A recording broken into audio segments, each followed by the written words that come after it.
Abraham bimala wema Abraham wathi ngifuna uphakamisa amehla akho Abraham ubuke east ngala west south and north ngifuna ubuke look around but there's a secret here.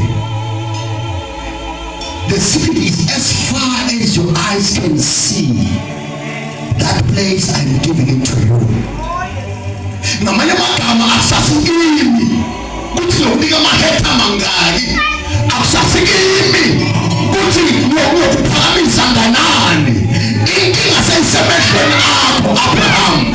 As far as your eyes can see, that place I am giving it to you. La mehlo akho afika khona uthi kunento abamlengile ngisenyende angeke ngikunika indzawo lemehlo akho angafiki. Uthi Abraham inkinga seyikuwe isalela kuthi emehlo akho afikaphi because la mehlo akho afika khona rest assured that place is yours. Now bheka eningizimu la mehlo akho afika khona that place is guaranteed to yours. Inkinga seyikuwe nemehlo akho. Ngithanda istembu. Ngishaya istembu. Namagama uthi uNkulunkulu ku-Abraham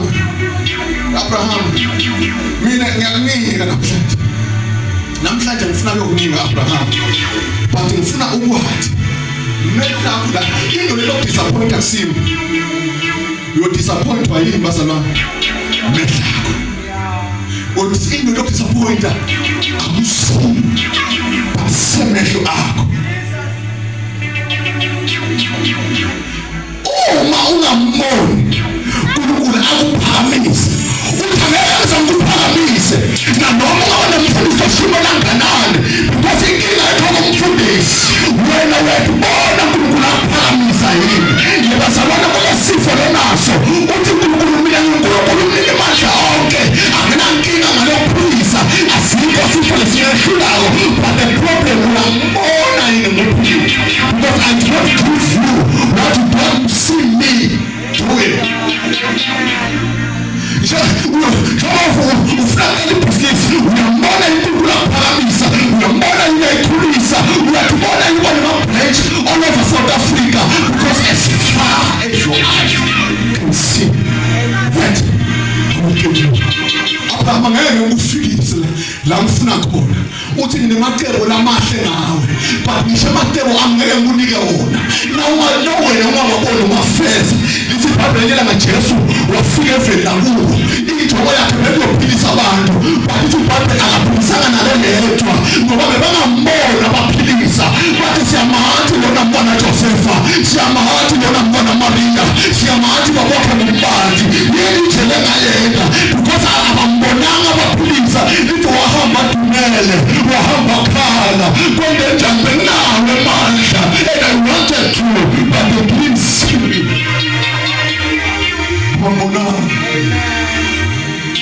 angathaba ukuthi uhlale emkhukhwini engasona how many years uhlala kule mkhukhu but the question is do you see God changing your story? Do you see God changing your story?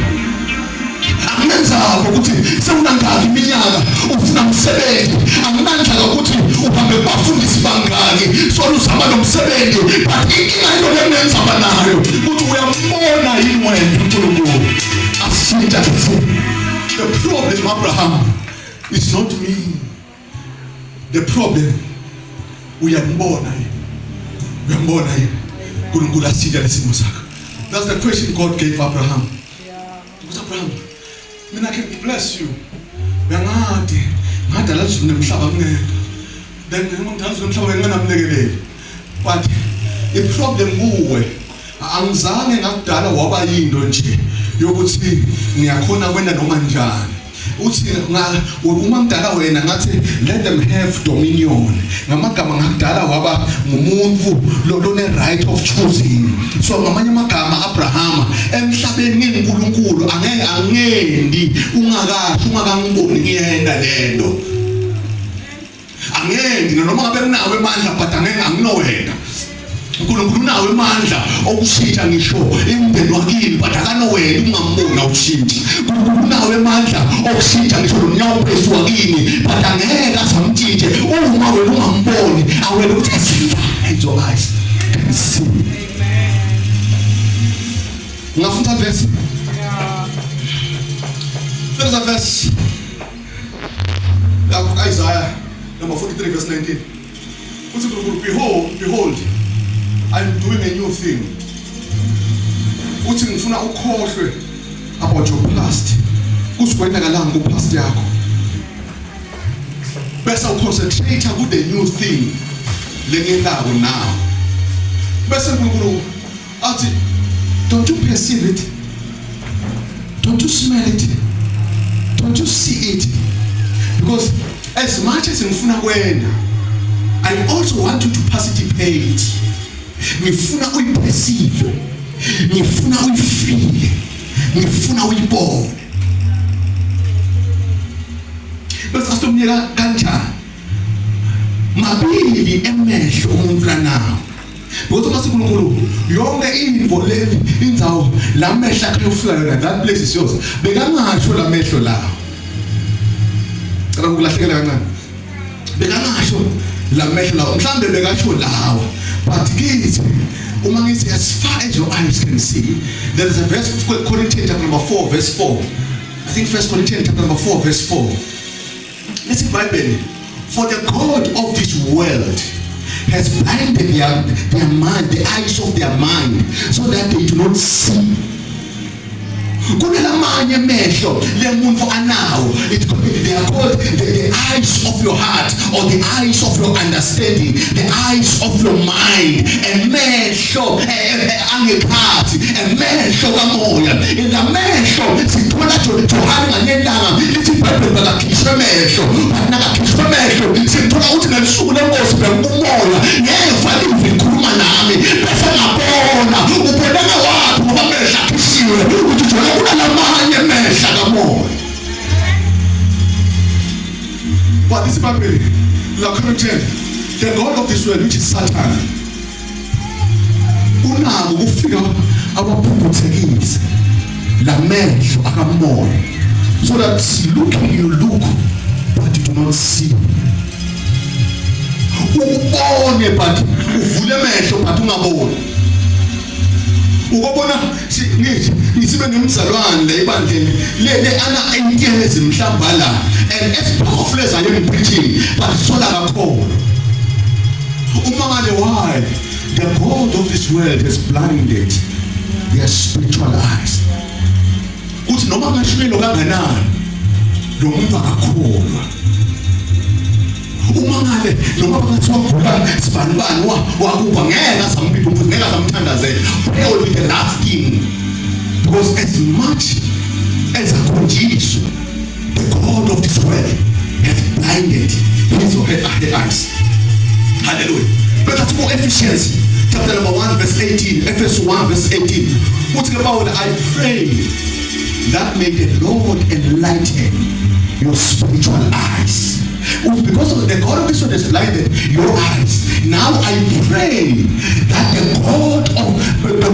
true living God might enlighten akawavule la mehlo enu kamoya. Because bangathi ungaba ngumthandazo wenona kuthi vula amehlo ami, wavule nawami amehlo akavuleke. May God enlighten noma open my spiritual eyes so that I may see in the spirit realm. Because as far as I can see, God will grant it to me. And also Proverbs number 23 verse 7. This is Bible. Proverbs number 23 verse 7. This, for as a man thinketh in his heart, so is he. Or as a man see in his mind, so is he. Umuntu uba ngilokhu laqabanga. When you think you are seeing, it's your eyes. Those are your eyes. For example, if kuna question where do you see yourself from now? From now to the next 5 years. That's the one I call. Because you don't see. Where do you see yourself? But where do you see yourself in the next 5 years? For as far as you can see yourself, that is granted. That is guaranteed. Is yours. All that is good, all that is pleasant, all that is exciting, think about these things. Ponder upon those things, because as a man thinketh, no matter as far as you can see, that the Lord will give you. One thing that I see myself, when I look at myself in the spirit, I see myself owning cars. Not just cars, but I see myself owning a Range Rover. That's how I see and I see people. I see myself owning cars. I see myself owning properties. I see myself not dying in million and as far as I can see myself, I know God will give me.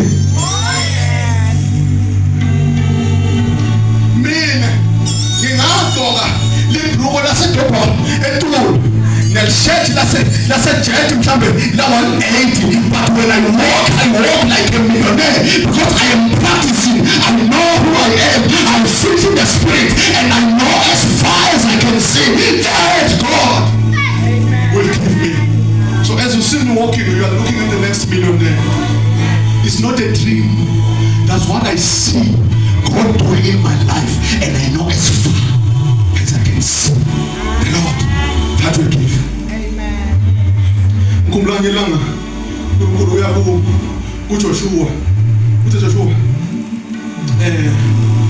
Moses ncike yami ifile ngifuna wena take over from la agcine khona bese Moses ngamnika induku ugcine ona ngale nduku noma sengisibina akakhulume na washaya so wena anginokunika induku ngisho induku ya Aaron into yoyifihla lapha ku Ark of Covenant bese wena ngizokunika amavi wena utohamba indvodza yemavi wena awunophatha mandi wena awunophatha sawuti wena awunophatha fishoyela lekamba fishoyela phatha mavami lekamba phatha mani anointi mota phatha mavami lekamba phatha mosawoti anointi salt wena uyobamba mavi uyobambela ngamavini bese la mavi ngiwo layohlahlamelisa indlela yakho. Every time nawubhalana nesimo into leyizinza uthe Jehova ngale simo sakho nawungena esimeni wethu uthele nawugula wethu uthele wena uyobamba amava because Moses ngemnika induku noma sengithi no sasoshiya induku bamba amava no mina ngikhetha induku ngikhetha kuyoshaya but wena namhlanje bamba amava bathi silemava lencwadi sengidla ngawe imini nebusuku yamava lencwadi angasuke ehlitweni ngamagama lamavi akatholakale ehlitweni zidla ngawe meditate in your heart kulamehlo kamoya lamavi futhi akangasuke kulomlomo lo sikhona basenwana lamavi uma ufunda incwadi yabaseKorinte chapter number 4 verse number 13 athi sakholwa sasho emva kokuthi sokholiwe kumele usho uthi lamava kasidla ngawe ehlitweni owakabange bese washo khuluma ngalamavi nebantu bakho batshele ngalamavi titulo takho noma ngabangamani basiyela lamavi ngibatuli bakho mhlamba wathi usebenze awunama insurance bathi nene basiyela lamava lencwadi washiyela isitulwane sakho bese asikhuluma. Then the next thing wena Joshua nawe ngifuna ukukunika inzalo njengoba ngayinika Abraham nawe ngifuna ukukunika inzalo bese yonke inzalo lelinyawo lakho lonyathela kuyo seyakho nawe unyathela ngala seyakho nawe unyathela enhlazathi seyakho enhlazathi nawe unyathela noma nawe seyakho leyo ndzawo you have dominion over it uthi Joshua akusasikimi ukuthi uba nendzawo lenganani sekuwe uthi unyathelaphi. Most of the time we blame God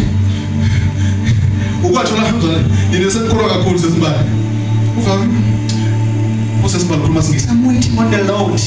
And the Lord says, I'm waiting for you too. I'm waiting for you to step your foot. So I give you the place. The most, Lord, I'm waiting for you. The most, now I'm waiting for you. We are waiting for each other. Then you continue waiting until uNkulunkulu alethe umlilo ushise uthi awuzulu nyathela athi bengifuna lokho bengifuna usuka ku comfort zone bengifuna nyathela uthi nalana uhlala bathethekile afaka umlilo usuke athi bengifuna lokho but the times I'm waiting for the Lord and the Lord says I'm waiting for you. Stop waiting for the Lord, take the next step. Take the next step and say, I believe the Lord. One day, I'm waiting for the Lord to come.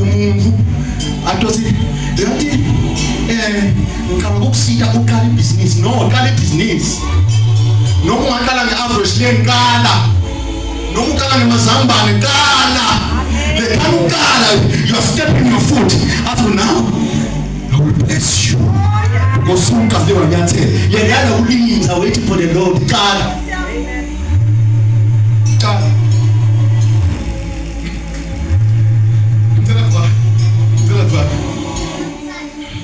And the Lord said to Abraham, don't get on the boy. There ends up.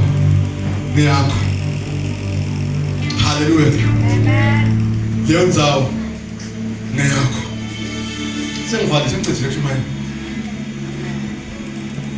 As far as your eyes can see, I know that you have dreams, we have goals, but you have goals that are not now. But now, we are born in good affairs because now, but now I'm born in affairs. I'm not king about now, and I know what's up 70. And we are the Utabuti. Lumfana wafunza nyalo grade 10. Years we attend school ngomfundisa ngani. Bese sibabe do not be anxious about anything. Ngeke kazadekinga lutho. Kuko konke lahlelana kimi ngithwalo instead of saying ngathi umfana njengoba qedza angathi ngikule inhloko angathi ngisazi yekela khulu inhloko. Yekela khulu inhloko. Lapho ethemba tiyabuya. Nokukhulu inhloko. See God, abantu amabhazana. See God ayobafundisa abantu bakho umanamani. See God ebazalwana. Ungathi mayele umkhulu ufoyethe angathi nowakha ngani. Sala ngathi but I see God. Angikhipha komkhulu. Yezekela lamathambo angaphila Nkosi angathi Nkosi but I say you will please. Ngathi but ngiyabona simengena bazalwana. I'm not to challenge you, Lord. I'm not to challenge you. As far as your eyes can see. Now I want to pray for you. Because you can't sit under so much anointing. You can't sit under so much preaching. But so I'll call when I'm for a headache, I'm telling you to cancer, I'm telling you to sugar, I'm telling you for a headache. You can't sit under so much anointing. Person, you remain the same. The problem, the God of this world has blinded your eyes. So that looking you look but you don't see. So my first prayer, may God enlighten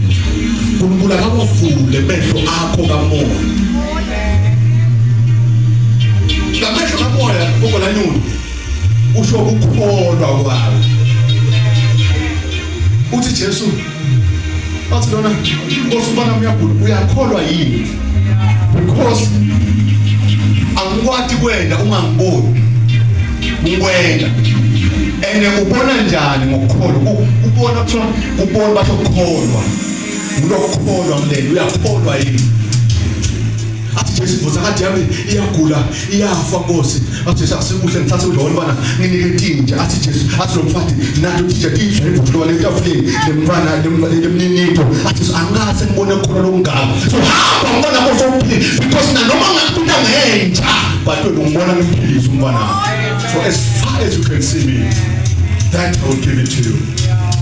So namhlanje Nkosi uthi Jesu yena kuPeter Satan sokuthandazela zwethu ukuthi akusefe njengakholweni but nami sengikuthandazela ukuthi ukukholwa kwakho akungapheleli la but awuthi namhlanje uthanda ukuthandaza abazalwane. Number 1 prayer lengimuthazela wona ukuthi Nkosi vula amehlo abazalwane, vula amehlo ethu. Nawe thandaza, that's our first prayer, then we'll go to the next prayer. As I'm praying now, just Nkosi vula amehlo kamoya. Father, in the name of Jesus, nabantu bakho balivile livu lakho.